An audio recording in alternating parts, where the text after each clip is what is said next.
Sobat Dabes Kasa, kembali lagi di Dabes Stikes Karya Putra Bangsa. Bersama saya Melika Dwi Indiasari, mahasiswa semester 7 angkatan 2018. Hari ini kita akan membahas tentang perspektif dewasa dalam belajar bersama salah satu mahasiswa Stikes Karya Putra Bangsa Tulungagung yang pastinya kalian semua sudah mengenalnya. Salah satu mahasiswa ini juga termasuk salah satu mahasiswa yang terkenal di luar kampus juga. Nah, pasti pada penasaran kan? Langsung saja kita sambut Akbar Putra Rahmada. Permisi, selamat siang Mbak Melika. Selamat siang Mas Akbar, apa kabar? Alhamdulillah, baik-baik, luar biasa. Alhamdulillah.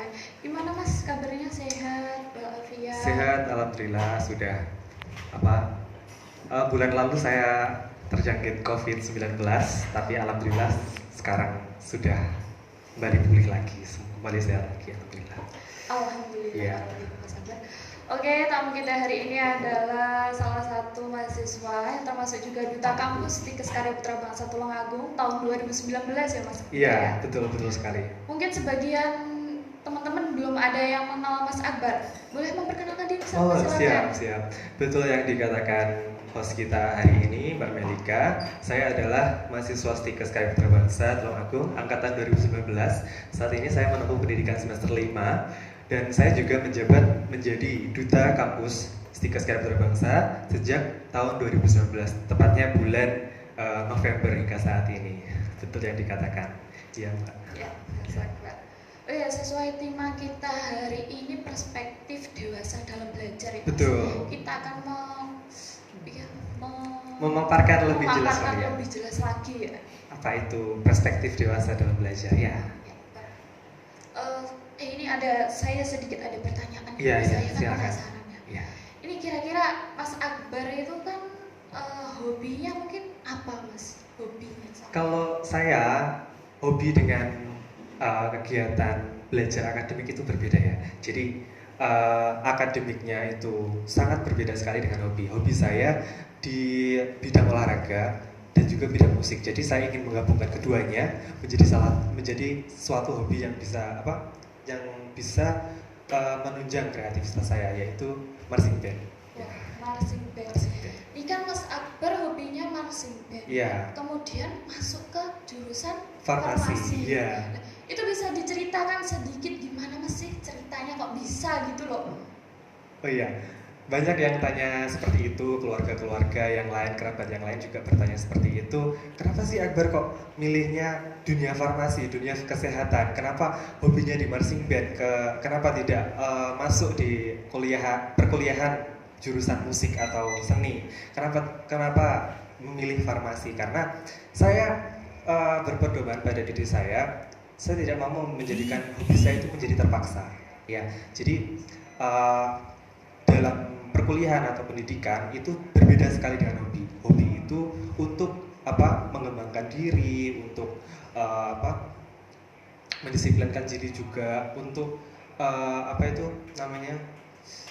menurut saya hobi itu buat refreshing ya. Jadi kalau hobi dijadikan belajar atau saya menjadikan hobi itu sebagai pendidikan, saya akan terpaksa karena di jenjang-jenjang pendidikan ini kan kita dipaksa untuk menguasai materi tersebut ya.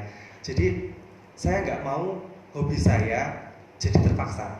Jadi yang dipaksa cukup pendidikan saya saja. Jadi di farmasi. Karena saya masuk di farmasi juga didukung kedua orang tua saya. Jadi why not gitu. Hobi saya tetap jalan, pendidikan juga tetap jalan. Seperti itu.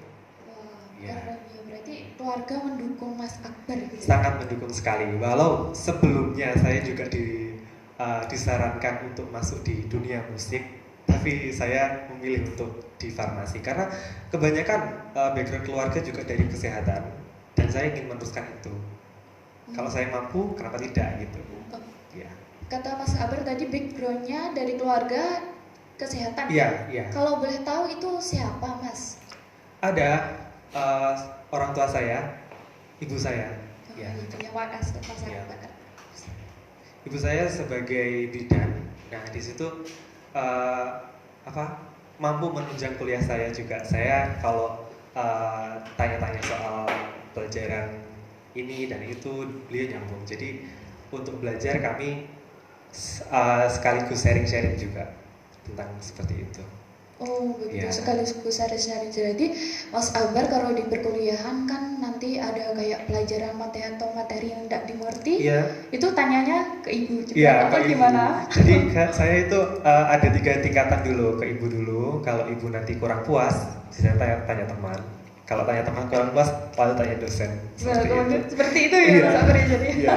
Jadi ada tiga tingkatan. Kita tuh bisa dari 3 tingkatan tersebut juga apa ya? Kita bisa menggabungkan argumen-argumen dari orang-orang. Jadinya kita mengembangkan sendiri. Dari situlah kreativitas terbentuk juga. Iya. Oh seperti itu. Iya.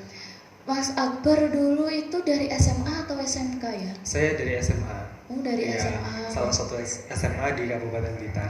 Iya. Oh iya seperti.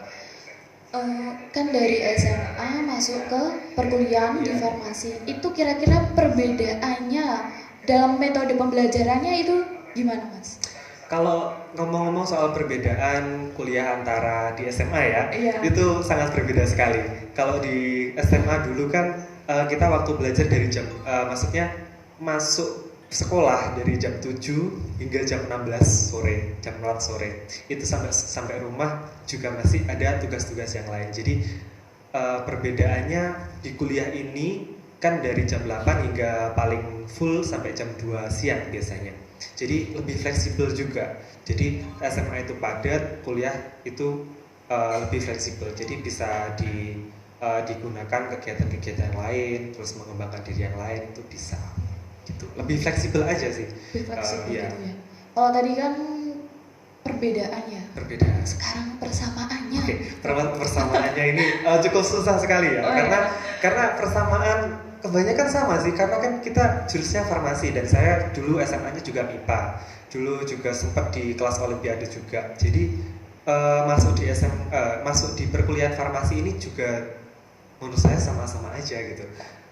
Cara belajarnya, pelajarannya kan kita menemukan biologi, kimia, fisika, matematika juga di sini.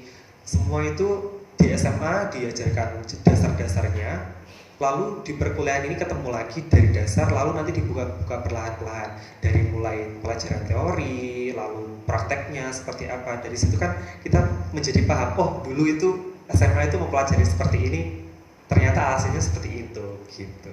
Oh seperti Iya. itu.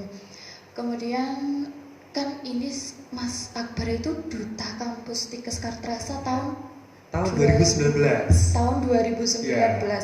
Itu boleh diceritakan mungkin apa perjalanannya gimana? Mulai dari tes-tesnya hingga final itu Oke. gimana coba? Oke, kalau cerita tentang duta sih karena sudah lama. Kalau prosesnya mungkin saya yang ingat aja ya. Ya, boleh. Ya, dulu itu rekrutmen duta kampus dilakukan tiga angkatan itu semua dites akademiknya semua. Lalu setelah itu diambil sekitar 20 besar kalau nggak salah, 20 besar itu nanti dites lagi public speakingnya. Lalu dari 20 besar itu dari 20 besar itu nanti diambil 10 besarnya untuk tes bakat.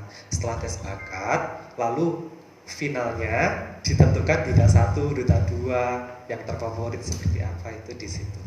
Oh ya. Berarti seperti itu ya Mas, Iya. perjalanannya mudah apa sulit sih Mas? Kalau kita ngomong-ngomong mudah juga mudah, kalau sulit ya juga tidak sulit gitu. Soalnya gini, kalau kita itu menganggap suatu pekerjaan sulit, maka seterusnya akan sulit ya. Seperti itu ya Iya. Mas ya. Kalau kita menganggapnya give enjoy, itu akan enjoy. Jadi selanjutnya akan lancar. Oh gini, perjalanan seperti ini. Yang saya lalui seperti itu. Dan perjalanan menjadi duta itu kan juga tidak terlalu mulus ya Pak. Kita itu selalu menemukan rintangan-rintangan di situ, dan itu wajar di situ. Kita menemukan stres atau menemukan suatu kesulitan itu wajar. Nah, kalau kita nggak menemukan itu, nanti efeknya ke depannya kita kalau menemukan masalah kita jadi kurang bisa menanggulanginya seperti itu. Oh seperti itu ya Mas. Untuk teman-teman yang mau Ya. pengen tanya tentang Mas Akbar atau tentang kampus Stikes Karstasa, jangan lupa untuk menulisnya di kolom komentar. Iya. Nanti akan kita bacakan. Iya. Iya Mas ya. Silakan. Terus kan Mas Akbar tadi dari SMA, kemudian hobinya itu Marching band. Iya. Marching band Iya. ya. Kalau dikenal masyarakat itu sebagai drum band. Oh, gitu. drum Iya. band. Saya taunya drum band ya, Iya. Mas. Iya. Marching band. Iya. Terus itu bisa masuk ke farmasi tadi gimana? Maksudnya kayak dukungan orang tua juga. Maksudnya Dukungan. dari Mas Akbar sendiri itu tahu Stikes Kartasa itu dari mana, Kak? Oh dulu, saya tahu Stikes Karya Putra Bangsa itu pada tahun 2016. Itu kebetulan saya ingat sekali ada mahasiswa sini yang ke sekolah saya. Kok ada gitu? Ternyata ada Iya, Stikes Mas. di Tulungagung yang menyediakan prodi farmasi gitu. Saya dulu memang berminatnya ke kedokteran. Kalau tidak seperti itu di farmasi gitu.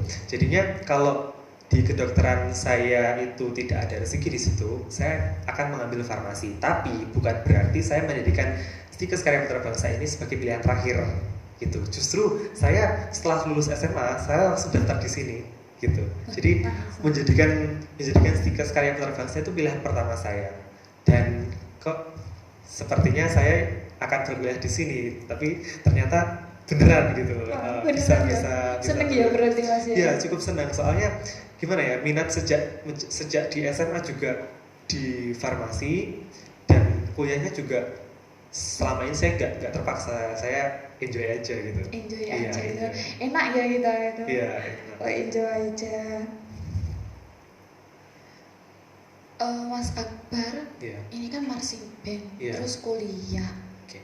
Mungkin juga ada kegiatan lainnya. Ada Banyak nggak Mas? ya, lumayan banyak karena kan di marching band ini bisa dikembangkan. Kita ikut klinik, atau klinik itu maksudnya bukan klinik yang kayak di rumah sakit gitu ya. Oh, Klinik iya, itu iya. klinik di marching band itu semacam kayak pelatihan gitu, mengembangkan skillnya di marching band sehingga menjadi pelatih marching band gitu.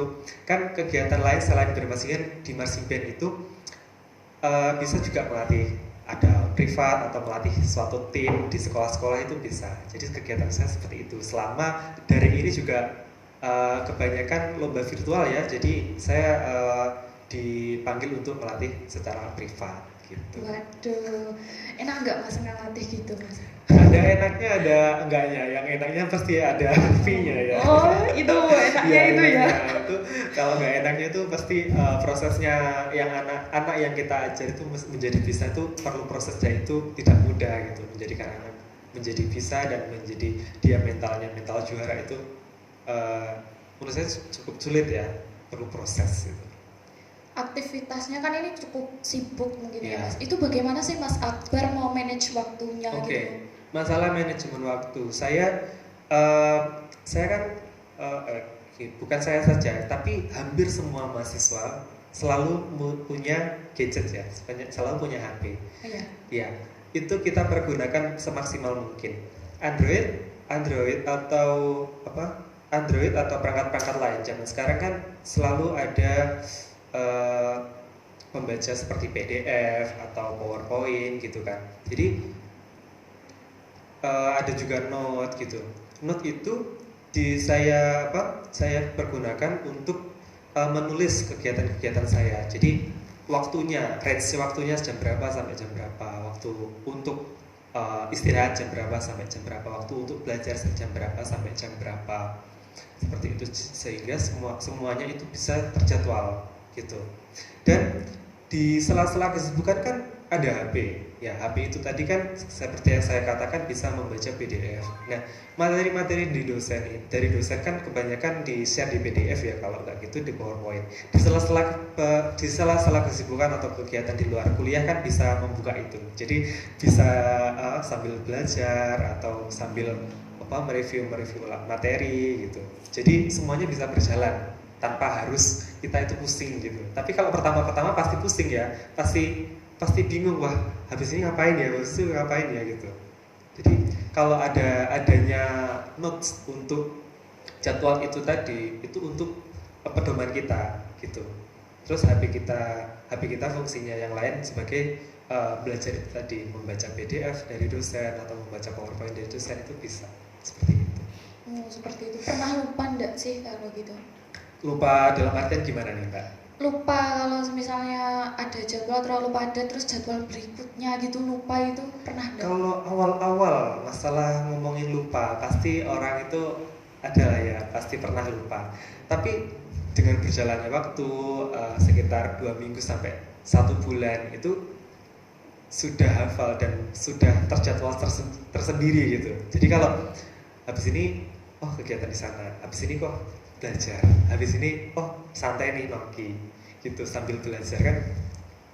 Semacam apa ya, semacam sudah ada apa ya, dorongan dari diri sendiri gitu. Kalau tidak melakukan hal yang seperti itu yang dijadwalkan itu tadi malah sulit, malah nggak enak gitu rasanya. Kayak ada yang ganjel gitu. Iya betul. Ya. Oke Mas Akbar. Ya, ada pertanyaan mungkin dari itu? Sepertinya masih belum ada ini. Yes.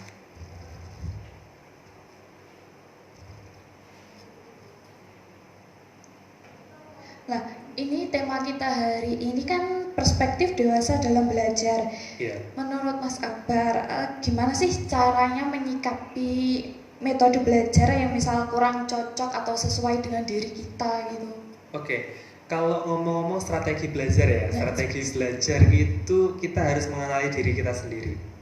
Kita harus mengenali diri sendiri dulu.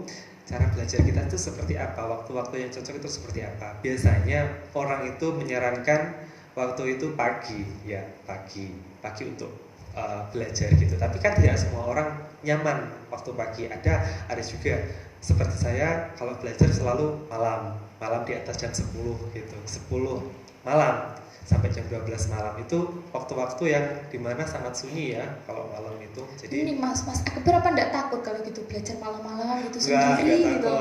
Justru gini, kalau sendiri sepi sunyi gitu kan kita lebih fokus gitu. Kita nggak usah mikir yang lain, ada demit lah atau apa, nggak mikir sangat seperti itu gitu.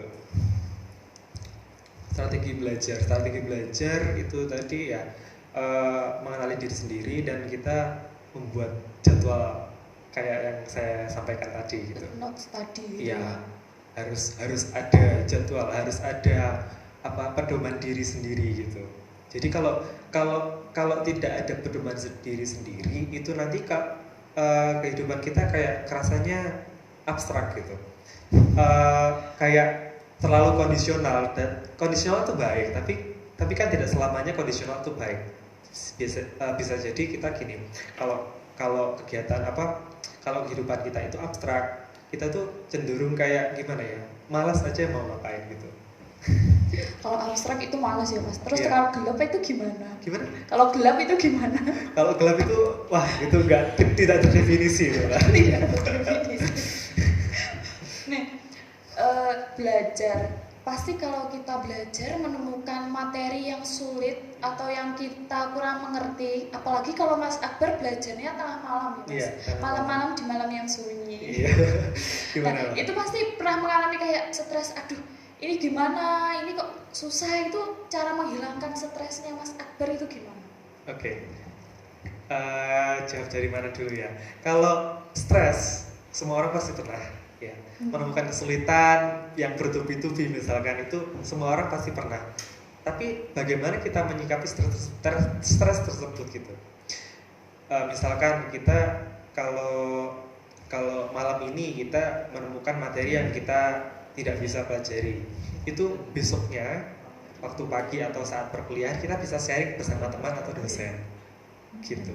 Jadi kita harus dewasa menyikapi hal tersebut. Kita harus bisa menyelesaikan permasalahan tersebut. Bisa dari sekarang kan teknologi itu sudah canggih ya. Kita menemukan materi yang sulit bisa mencari jurnal pendukungnya. Jadi kita paling tidak kita ada gambaran dulu. Setelah itu kita bisa tanyakan ke dosen. Bu atau Pak, kalau begini gimana ya Pak?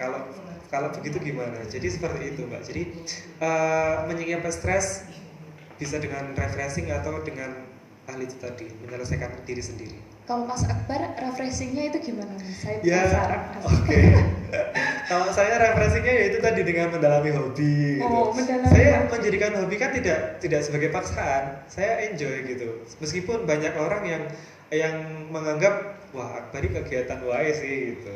Itu ya saya kan enjoy dengan itu. Saya kalau tanpa hobi, tanpa marching band, saya hidup itu kayak gimana ya? Kayak stressful banget gitu.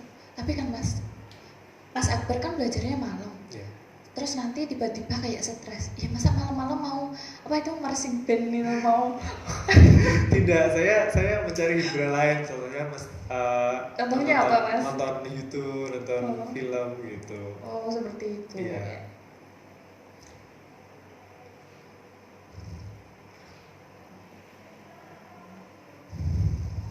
Ini sebentar.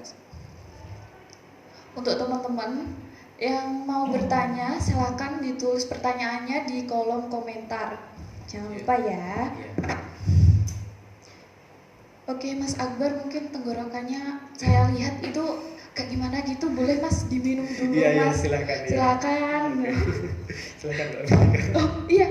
Ya, permisi saya minum dulu ya teman-teman.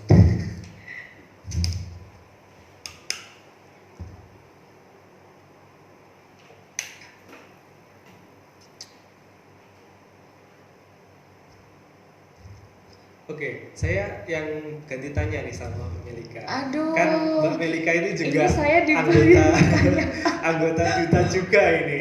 Iya. Teman-teman harus mengerti juga Mbak Melika ini salah satu anggota duta kampus Tikes juga.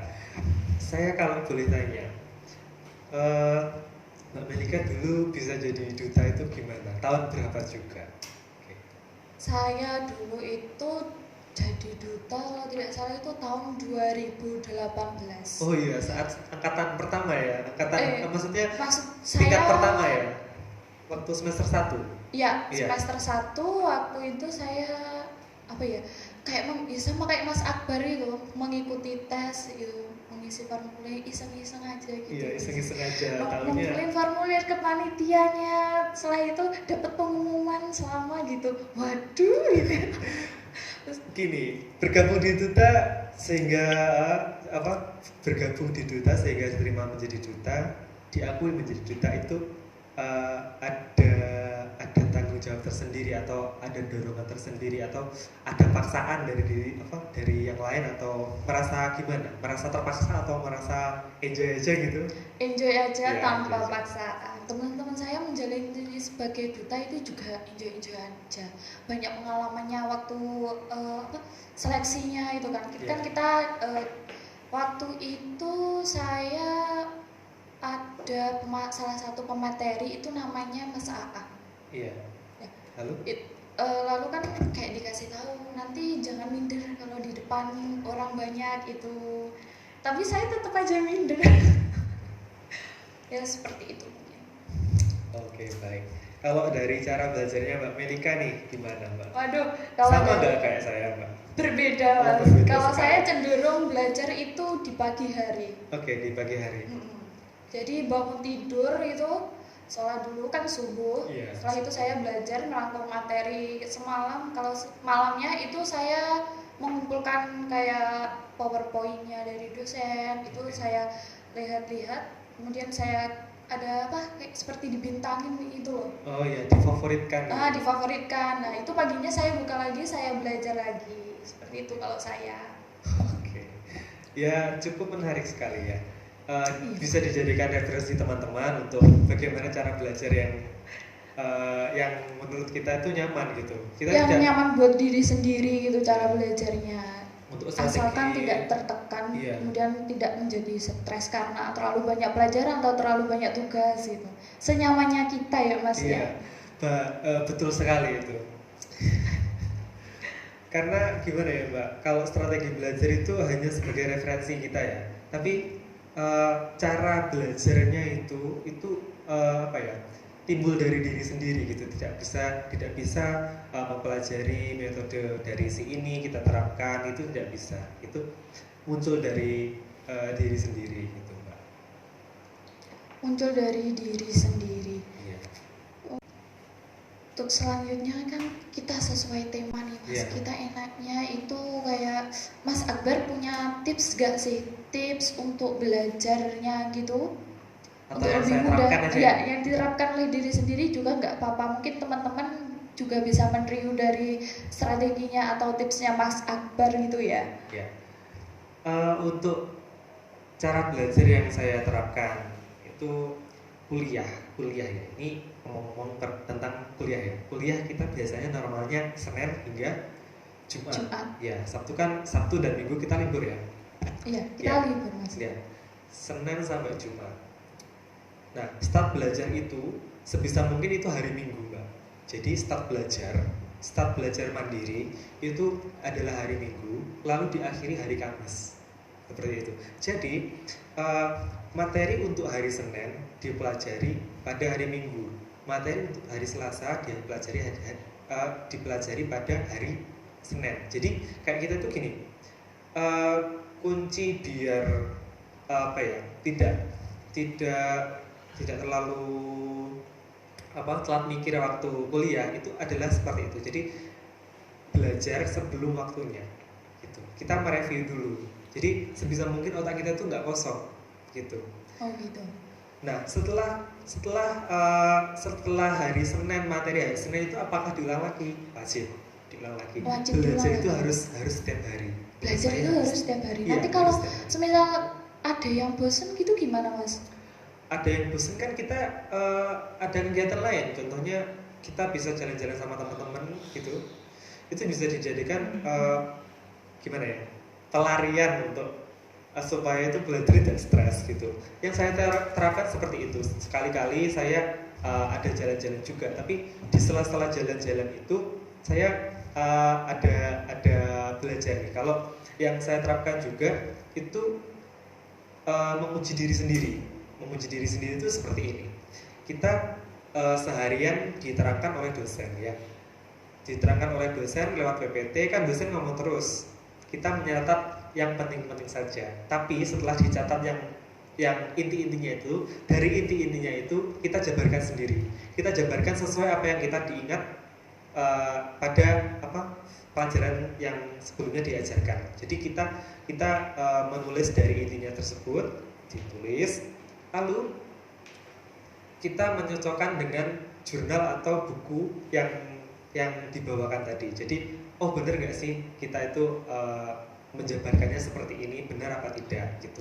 Dan belajar itu setiap hari itu tuh diulang-ulang terus. Tapi kita harus tahu batasan-batasan. Jangan sampai kita itu berlebihan dalam belajar. Itu juga tidak baik. Kita malah jatuhnya nanti blank gitu. Dan juga yang saya terapkan, selain belajar setiap hari, juga saya menerapkan tidak belajar saat ujian. Gitu. Oh, seperti itu. Unik ya. Unik sekali gitu Mas. Mungkin kebanyakan teman-teman kita itu belajarnya pada saat ujian tok gitu ya. Padahal kan pada saat ujian itu sebisa mungkin kita itu relax, tenang gitu. Dan saya itu pas ujian saya tidak belajar, tapi kan sebelumnya sudah belajar sedikit demi sedikit menjadi bukit. Ya, seperti itu. Yang saya terapkan seperti itu, belajar setiap hari dan saat ujian tidak belajar gitu. Jadi nanti saat ujian itu jadi enjoy. Kita menemukan permasalahan seperti ini, oh dulu pernah mempelajari seperti itu. Itu tinggal menjabarkan aja gitu. Bukan berarti bukan berarti kita bisa menerapkan metode ini. Itu kalau yang saya lakukan. Mungkin di yang lain itu tidak bisa dilakukan. Ada juga kan yang dikasih deadline misalkan jam 12 malam, tapi kan sebelumnya ngomel, oh tugasnya pendek tugasnya banyak banget nih gimana, tapi kan bisa selesai ya. Ada ya juga yang deadliners ya seperti itu. Mbak Melika termasuk yang belajar santai-santai atau deadliners gitu Mbak? Saya deadliners Mas. Iya. Gimana? Dan kerjanya mepet gitu. Kok bisa memilih deadliners gitu? Apakah kita itu lebih bisa berpikir waktu tertekan atau seperti apa, Mbak? Kalau saya tipenya mungkin lebih bisa berpikir kalau sedang tertekan gitu, Mas. Oke, jadi harus dipaksa dulu. Iya. Oke, ini sudah ada pertanyaan. Oke. Dari username IG-nya Nandiah25. Oke. Tuh pertanyaannya, bagaimana membagi waktu antara hobi dan kuliah yang seperti kita ketahui bahwa sekolah kesehatan memerlukan waktu ekstra. Menurut Mas Akbar, pentingnya soft skill di tengah-tengah kesibukan menjadi mahasiswa itu gimana? Oke, kita bahas satu-satu dulu ya, Mbak. Ya, kita bahas satu-satu. Tadi tentang bagaimana cara mengatur ya? Ya, tentang bagaimana membagi waktu antara hobi dan kuliah.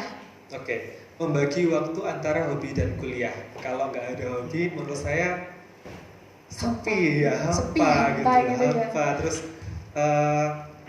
apa ya? Kuliah itu jadi kayak beban sekali gitu. Kita harus mengeluarkan beban itu melewati hobi. Cara membaginya seperti apa? Cara membaginya itu kita ya seperti yang saya bilangkan itu tadi, ada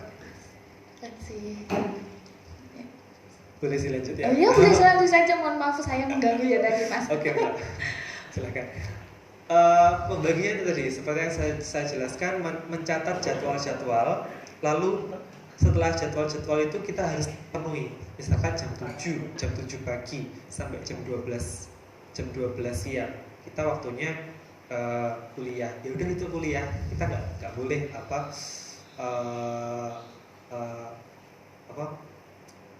berkegiatan yang lain selain itu. Misalkan jam 15 sampai jam 16 kita waktunya istirahat, ya udah istirahat gitu. Kita nggak boleh melakukan kegiatan lain. Jadi sebisa mungkin harus patuh dengan apa yang kita jadwalkan tadi. Jadi masalahnya adalah di time management gitu. Kita harus catat waktunya, range waktunya, kegiatannya apa gitu. Saya biasanya nulis gini, jam 7 sampai jam 12 sama dengan kuliah, jam 1 sampai jam 13 sama dengan itu waktunya gitu. Selalu tepat atau ada molor dikit gitu enggak? Kalau masih awal-awal mungkin masih belum disiplin ya. Tapi lambat laun biasanya 2 minggu sampai 1 bulan itu pasti tepat gitu. Dan kalau yang saya bicarakan tadi, kalau nggak menepati waktu, nggak enak rasanya gitu. Ya, seperti mengganjal gitu ya. Sebisa mungkin mendisiplinkan diri gitu aja. Kuncinya seperti itu. Kalau kita itu nggak ada time management, kita ya yang tadi saya bicarakan, kehidupan ini abstrak gitu. Abstrak sekali ya, Mas. Kemudian untuk pentingnya soft skill itu di tengah-tengah kesibukan menjadi mahasiswa itu gimana? Oke, kita harus mengembangkan soft skill itu untuk kita terjun ke masyarakat. Kita tidak cukup hanya hard skill saja. Kita harus ada soft skill lain. Kita harus ada keahlian lain di luar itu. Contohnya yang saya bicarakan tadi, saya kuliahnya farmasi, tapi kok hobinya marching band gitu. Nah, kita mungkin tidak tahu ya yang akan masa depan kita tidak akan tahu masa depan itu seperti apa.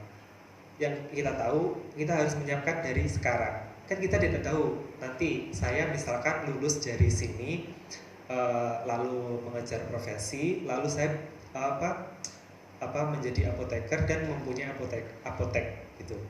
Amin ya, Mbak. Amin. Mempunyai apotek, tapi kan kalau kita mempunyai hobi marching band apalagi sampai jadi pelatih itu tadi kan kita ada kegiatan lain selain berkecimpung dengan apotek gitu, Mbak.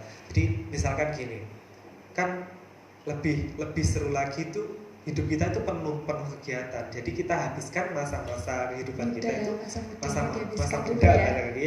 Itu dengan kegiatan-kegiatan positif. Kita bisa nanti saat kita mengelola apotek dari jam pagi hingga sore, lalu malamnya kita bisa melatih marching band kan. Itu kan pentingnya mengembangkan soft skill kan di situ. Kita ada kegiatan lain, kita tidak melulu meskipun maaf Mbak. Oh iya, enggak apa-apa saya tadi juga salah kok Mas. Iya. Kita harus mengembangkan soft skill kan. Kita itu tidak melulu kita kuliah farmasi, kita harus belajar farmasi mulu, belajar kesehatan mulu. Itu kan nanti kan jadinya malah bosan ya, Mbak. Oh iya, jatuhnya jadi kita jadi bosan, nanti aja deh. Iya.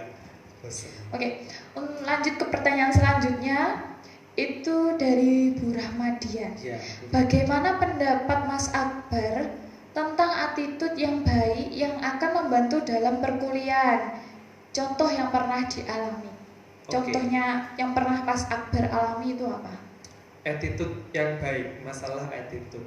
Kita diajarkan attitude yang baik itu sejak di masa sekolah ya, dan bagaimana kita memperlakukan orang atau teman-teman kita, bagaimana kita memperlakukan pendidik kita, gitu kan.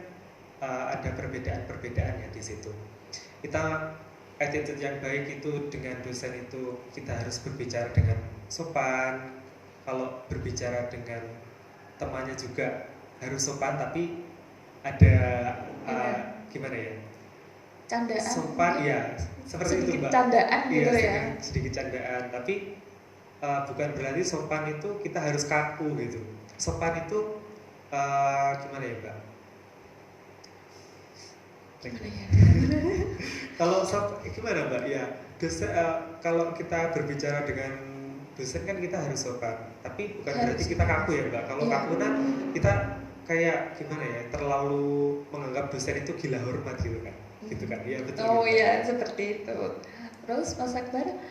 Yang pernah dialami dulu, saya jadi cerita ya gini ya Mbak. Ya, nggak apa-apa, cerita aja, kita sharing-sharing gitu Mas. Dulu kan saya itu tipikalnya orangnya gimana ya Mbak, cuek gitu ya Mbak, cuek dengan apa ya, dengan orang baru gitu. Dulu waktu ospek di Stikes ini tuh pernah saya itu sedikit apa ya, sedikit kayak ngatain kakak tingkat yang ternyata saya dihukum di situ. itu menjadikan penyetan bagi saya. Oh, ternyata itu pentingnya menjaga etika atau attitude itu seperti itu. Jadi kita harus dengan siapapun kita harus bisa sopan, bisa menjaga diri gitu, supaya orang lain itu tidak menganggap kita itu nggak punya attitude-nya atau bad attitude gitu kan. Kalau kita punya dicap orang bad attitude kan kita kan ya gimana ya Mbak? Ya gimana gitu. Ya rasanya gitu ya buruk sekali ya kita kayak gitu. Waktu ospek dulu itu ya Mas, pernah ada konflik atau mungkin dapat hukuman dari kakak tingkatnya itu apa gitu, gimana gitu? Wah, kayak kok agak lupa ya, tapi yang saya ingat aja ya. Ya. Kalau dulu itu waktu ospek itu apa ya? Kalau ospek itu kan dulu berangkatnya jam 5 ya. Berangkatnya jam 5. Saya kan nggak ngerti kan itu juga jarak jauh dari Blitar. Dari Blitar ke Tulungagung itu ya. Gitu. Jam 5 pagi. Ini kenapa sih kok berangkatnya jam 5 pagi? Nah, itu saya bersama teman saya itu kayak bahasa Jawanya apa ya Mbak? Rasan-rasan gitu. Tapi dengar kakak tingkatnya gitu. Oh begitu. Saya itu membicarakan orang kampus lain aja lo jam 7 gitu. Bisa maksimal. Kenapa kita jam 5 sendiri? Ternyata setelah sampai semester 5 ini saya menemukan jawabannya di semester 3. Semester 3 itu saya diajak bunda saya ke klinik. Nah, saya dibukakan, wah seperti ini loh. Kenapa kok kita itu dulu itu diajarkan kedisiplinan berangkat ospek jam 5. Tenaga kesehatan itu, kalau kita menjadi tenaga kesehatan, kita itu tidak penyakit itu yang datang itu tidak terjadwal kan. Iya. Ya, kita bisa jadi ada panggilan untuk ada tindakan itu jam 4 pagi atau jam berapa gitu. Jadi kan harus siap ya. Harus selalu siap. Oh, ternyata dulu diajarkan saat ospek berangkat sangat pagi itu seperti itu. Jadi ada sisi positifnya ya Mas. Selalu ada posisi positifnya. Meskipun sebelumnya saya itu kayak gimana ya Mbak, grundel dalam hati. Awalnya negatif gitu ya. Kok berlebihan sekali berangkat jam 5 sampai pulang sore bahkan sampai malam gitu, ditambah dengan tugas-tugasnya gitu. Ditambah dengan tugas-tugasnya yang banyak, ternyata saya masuk kuliah ini jadi lebih enteng gitu. Oh, masih berat ospek.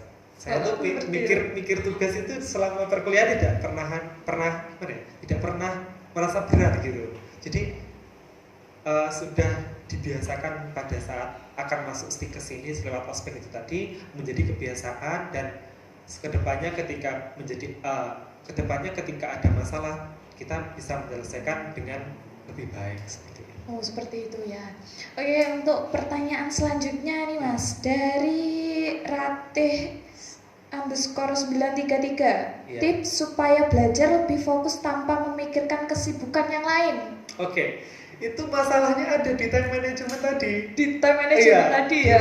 Manajemen waktu kita harus sebisa mungkin kita tuh patuh dengan jadwal yang kita susun tadi gitu. Kayak gini, kita itu harus seolah-olah membuat otak kita itu seperti ember yang diisi air. Kita harus menyiapkan ember yang lain. Nah, saat pagi ember kita diisi dengan materi-materi yang analoginya seperti air ya. Iya. Saat kita akan lanjut ke kegiatan selanjutnya, kita harus menuangkan air di ember tadi ke ember yang lain gitu tadi. Lalu diisi dengan air lagi. Lalu diisi dengan air lagi gitu. Jadi kita itu harus bisa sebisa mungkin patuh dengan jadwal yang kita susun tadi. Kalau kita kepikiran ya sebisa mungkin jangan sih, ya gitu. Tapi gimana ya Mbak? Kalau kebiasaannya sudah selalu kepikiran gitu agak susah ya ditanggulangi ya. Ya, soalnya itu kan dari diri sendiri gitu ya. Kita kan tidak ingin, tapi kan pikiran itu selalu datang ya Mbak. Gitu. Seperti itu. Ya itu jawabannya itu tadi ya, itu harus patuh di time management yang kita buat. Gitu. Jadi Mbak Rati jawabannya itu harus patuh terhadap time management yang telah dibuat. Iya. Lanjut ke pertanyaan selanjutnya dari Lucky underscore Sukyama. Apa yang menjadi tolak ukur sehingga belajar itu bisa dikatakan dewasa? Oke. Belajar bisa dikatakan dewasa itu bisa diukur dari seberapa kita baiknya menanggulangi masalah dalam belajar. Masalah itu bukan berarti kayak kita menemukan stres apa gimana ya. Masalah itu seperti kayak halnya soal-soal itu loh. Kan ada studi kasus tuh. Kita menyelesaikannya gimana? Kita baik tidak sih menyelesaikan seperti apa? Kita apakah sudah benar menyelesaikannya? Itu bisa jadi tolak ukur dewasa. Jadi bisa dilihat dari bagaimana dia menyelesaikan masalahnya gitu. Misalkan seperti tadi menyelesaikan masalah waktu stres itu dengan bagaimana seperti itu. Jadi kembali lagi ke diri sendiri. Iya, semuanya kembali lagi ke diri sendiri. Oke, ada lagi Mbak kira-kira? Untuk pertanyaannya mungkin masih itu Mas. Untuk teman-teman yang masih mau bertanya, silakan langsung ditulis di kolom komentar ya. Iya. Oke. Kira-kira kurang 10 menit lagi teman-teman yang belum bertanya, silakan bertanya ya. Mas Akbar siap menjawab semua pertanyaan ya Mas ya. Iya, kalau nanti belum puas dengan pertanyaannya bisa bertemu saya di Stikers Karya Putra Bangsa gitu. Bisa langsung datang ke sini ya. Iya.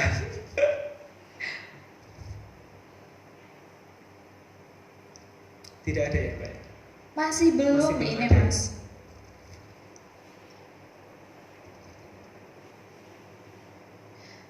Tadi kan berbicara tentang memanage waktu. Terkadang pernah bingung nggak?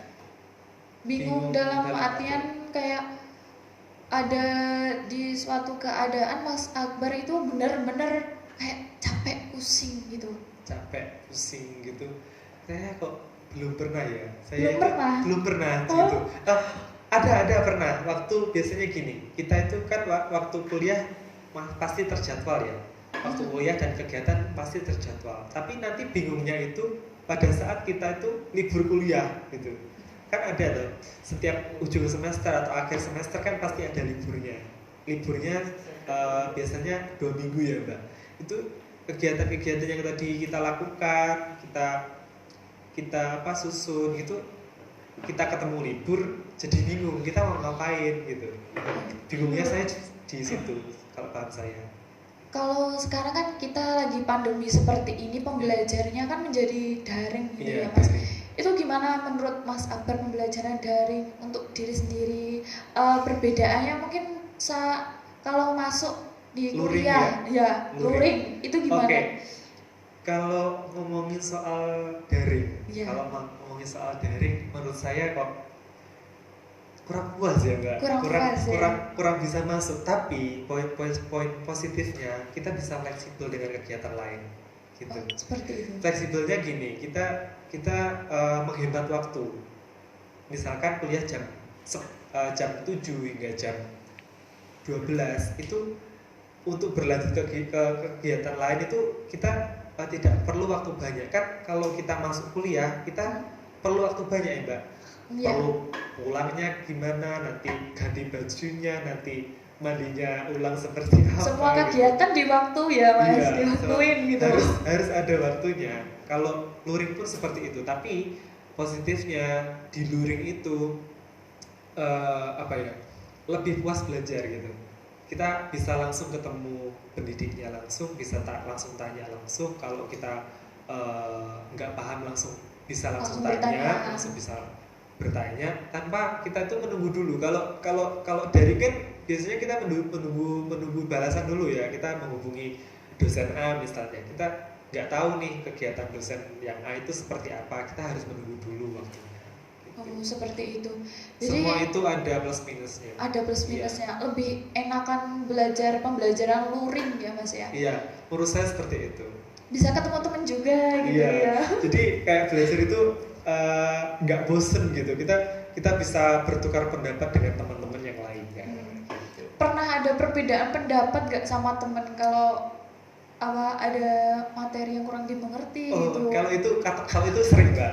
Sering ya? Iya sering. Dan jalan keluarnya seperti apa? Ujung-ujungnya tanya dosen. Ujung-ujungnya tanya dosen. Gitu. Nanti setelah dosen biasanya setelah mendapat jawaban dari dosen itu nanti kayak ada bercandaan, kamu bener loh, kamu salah gitu. Seperti itu. Dan seperti itu ya Mas Akbar ya. Tapi terkadang gitu masih kalau terdapat perselisihan sama teman itu kadang ada bercandanya, ada seriusnya gitu. Ada yang kebawa sampai rumah gitu ya. Kadang kebawa juga sampai overthinking. Saya kok sampai overthinking. Iya, kok saya merasa bersalah nih ngasih jawaban yang salah gitu. Gitu. Pernah juga seperti itu. Mengatasi overthinkingnya itu gimana Mas? Mengatasi overthinkingnya ya saya itu tadi dengan hobi. Iya, lagi-lagi dengan hobi. Lagi-lagi dengan hobi ya. Daripada selama hobi kita itu positif, itu bisa dijadikan pelarian gitu.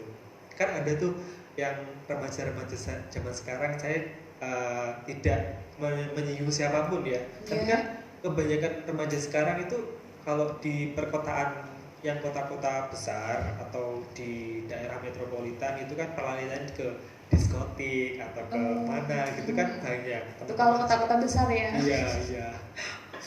Seperti itu. Selama kegiatan yang kita lakukan itu baik ya, why not gitu. Why not gitu ya. Kenapa tidak? Untuk ini pertanyaannya mungkin waktunya juga sudah hampir habis ya. Nah,